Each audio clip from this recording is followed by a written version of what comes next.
அஸ்ஸலாமு அலைக்கும். எல்லாத்துக்கும் மதிய வணக்கம். பிஸ்மில்லா. வாங்க, இன்றைக்கி மதிய சாப்பாடு என்ன தெரியுமா? இன்றைக்கி ஃபுல்லாக எல்லாமே சைவ சாப்பாடு தான். வாங்க, இங்கே பாருங்க, முருங்கைக்கீரை. முருங்கைக்கீரையில் வந்து அவ்வளோ இரும்பு சத்து இருக்குது. கேரட்டு, அதுவும் உடம்புக்கு அவ்வளோ நல்லது. இது வந்து பரங்கிக்காயும் சிறுபயிரும் போட்டு பாசிப்பருப்புன்னுவோம்ல, அதுவும் பூசணிக்காயும் போட்டு ஒரு கூட்டு வச்சுருக்கேன். அப்புறம் இங்கே வந்து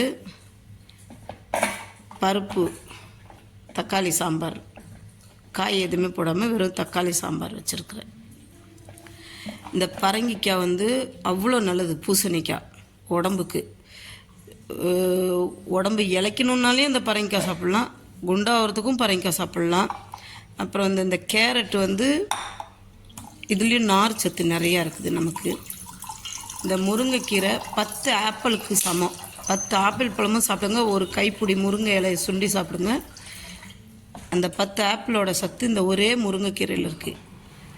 உடம்புக்கு அவ்வளோ நல்லது. நீங்களும் வீட்டில் இது மாதிரி செஞ்சு சாப்பிட்டு பாருங்கள்.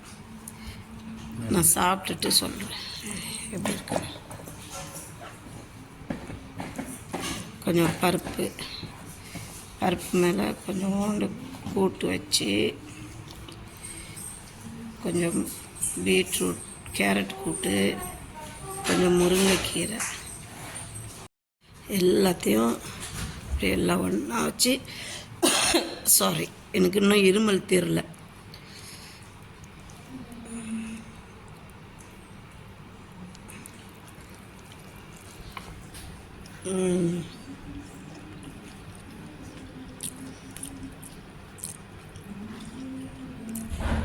செம்ம டேஸ்ட்டு. இந்த பருப்பில் கொஞ்சம் நெய் விட்டுட்டோம்னு வச்சுக்கோங்க, ரொம்ப ரொம்ப சூப்பராக இருக்கும்.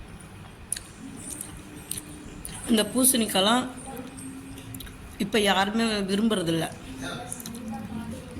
வாங்க, பிடிச்சிருந்தா ஷேர் பண்ணுங்கள், சப்ஸ்கிரைப் பண்ணுங்கள், லைக் பட்டனை ப்ரெஸ் பண்ணுங்கள். மறந்துடாதீங்க. Mixing channel. தேங்க்யூ.